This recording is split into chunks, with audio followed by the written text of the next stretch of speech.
오늘은 처음 사랑을, 이 내용으로 오늘 이 시간이 되겠습니다. 오늘은 3월 1일 3.1절 101주년을 맞는 날입니다. 1919년 3월 1일 정오에 터진 믿음의 선친들이 외친 대한독립 만세의 함성을 생각합니다. 기독교 인구가 불과 1%밖에 되지 않는 소수인들이 5천년의 역사를 지닌 이 나라의 민족 종교로 우뚝 서게 한 일이 바로 3.1절 독립운동이 되었다는 사실입니다. 지금은 전 세계를 눈여겨보면 역사의 주관자이신 하나님께서 매우 화가 나신 것 같습니다. 평화롭던 이 지구 공동체가 격동하는 모습입니다. 어떤 나라는 분쟁으로, 또 어떤 나라는 전쟁으로 몸살을 앓고 있고, 지금 한국은 소위 무한폐렴이라 하는 코로나 바이러스 19의 창궐로 세계에서 가장 두려운 나라로 수직 하강하고 있는 모습입니다. 이런 바이러스 전염병이 처음은 아닙니다. 우리의 기억에서 아직 잊혀지지 않는 사스, 에볼라, 메르스, 아프리카 돼지 콜레라 등으로 온 나라를 위기로 몰아넣었으나 지금 창궐하는 코로나 바이러스는 격이 다른 것 같습니다. 그때 세계인들은 한국인을 무척 부러워했습니다. 그 이유는 사스는 환자는 있으나 곧 바로 치유가 되었고, 특히 사스로 죽은 사람은 한 사람도 없다는 사실에 세계인들은 무척 놀랐습니다. 세계 감염병을 연구하는 팀들은 왜 한국인은 사스를 이기는가? 라는 주제로 연구를 한 결과 한국인에게는 김치라는 발효식품이 있어 그 김치가 면역력을 높여주어 사스를 이기게 하였다고 매스컴들이 대서특필하자 해외 시장의 김치는 날개 돋친 듯이 팔려나갔습니다. 그러나 지금 창궐하는 코로나 바이러스 19는 전혀 다른 모습입니다. 매일 500명 이상의 확진자가 생겨나서 수백 명이 될 것이라고 경고하고 있습니다. 이미 우리가 알고 있는 바와 같이 코로나 바이러스는 한국에서 처음 생긴 병이 아닙니다. 중국 무안이라는 곳에서 처음 발생하여 전 도시가 봉쇄되어 꼼짝달싹하지 못하고 모두가 갇혀 살아야만 하는 모습도 봅니다. 그런데 이 전염병은 하나님과 특별한 관계가 있는 것 같습니다. 중국은 2013년 이후부터 기독교인에 대하여 심한 박해를 하여왔습니다. 그해 가을 중국에서는 한꺼번에 300여 명의 한국 선교사들이 추방되었고, 이런 추방은 지금도 계속되고 있고 더 잔인한 모습으로 중국에서 진행되고 있습니다. 공산국가에서는 교회를 건립하고 복음을 전한 것이 추방의 이유입니다. 전 세계의 어느 나라도 공산당이 주 예수의 복음을 좋아하는 공산당은 없습니다.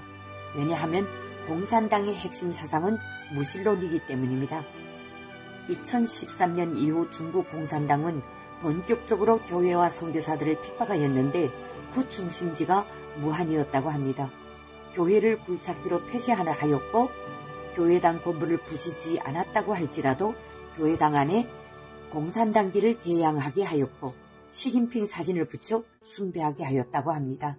이는 북한과 다를 바가 없었습니다. 이런 일을 주도적으로 하였던 사람이 이번 코로나 바이러스 19로 첫 번째 죽임을 당하였다는 소식도 접하고 있습니다. 그 후 중국 전역은 이 전염병으로 수많은 사람이 죽임을 당하거나 그렇지 않으면 알아야만 했습니다. 그러므로 하나님의 재앙이라고 말할 수밖에 없습니다. 이번에 왜 한국에서 이런 일이 일어났는가 하는 문제에 정확한 답을 얻을 수 있지 않을까요? 문제는 이 전염병을 통한 하나님의 사랑을 우리는 깨달아야만 속히 치료될 수 있습니다. 이 온역을 멈출 수 있습니다. 먼저 주 예수 그리스도를 믿는 우리가 깊은 회개를 하는 일입니다. 다윗이 하나님이 원하지 않는 인구 조사를 한 결과 이스라엘의 온역이 임하였을 때 그가 죄악에 대한 깊은 회개할 때 그 온역이 멈춰졌습니다. 다윗이 어떤 사람입니까? 하나님께서 다윗을 만났을 때 내 마음에 합한 자라고 하지 않았습니까? 그러나 다윗이 잘못을 하였을 때 엄중하게 그 책임을 물으신 것입니다. 이것이 하나님의 사랑입니다. 한국교회도 마찬가지입니다. 하나님께서 한국교회에 세계 선교라는 막중한 사명을 맡기셨습니다. 세계인이 영원권 사명을 맡기신 것입니다. 그런데 오늘의 한국교회는 어떠합니까? 그동안 우리는 하나님께서 분노하시기에 충분한 조건을 만들었다는 사실을 겸손히 인정할 수 있어야 할 것입니다.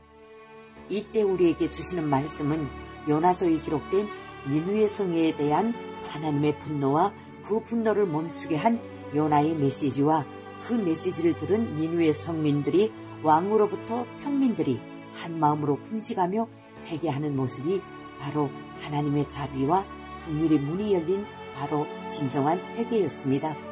우리를 돌아보면 하나님 앞에 죄인 아닌 자가 어디 있겠습니까? 어느 사람에게도 공통적인 언어가 한국교회는 처음 사랑을 잃어버렸다 라는 말일 것입니다. 사랑으로 하지 않는 모든 것이 죄악입니다. 사랑은 모든 것을 이길 수 있는 힘입니다. 처음 사랑을 회복하는 것만이 이 나라를 살리는 일입니다. 우리는 에스더와 같은 심령으로 하나님 앞에 이 나라를 구원을 위하여 겸손한 마음으로 모두가 금식하며 평화 잡아가는 일에 주저하지 말고 우리 하나님 아버지께 자비와 긍휼을 구하는 일이 믿음의 상심들에 대한 예의요 응답이요 하나님께서 우리를 긍휼히 여기시어 치료의 자비를 베푸시리라 믿습니다. 지금 많은 분들이 신종 코로나 바이러스 19로 두려워하고 있습니다. 부탁드립니다. 예수 그리스도를 믿는 모든 하나님의 자녀들에게는 하나님의 자녀된 권세가 있습니다. 그러므로 주 예수의 이름으로 소리 높여 물리치시면 악한 병마가 물러갑니다. 믿음으로 물리치면 됩니다. 오늘의 에스더는 어디에 있는지요? 죽으면 죽으리라고 민족을 구하기 위해 헌신하는 자를 하나님은 찾고 계십니다. 주여 이 땅에 자비를 베풀어 주시옵소서.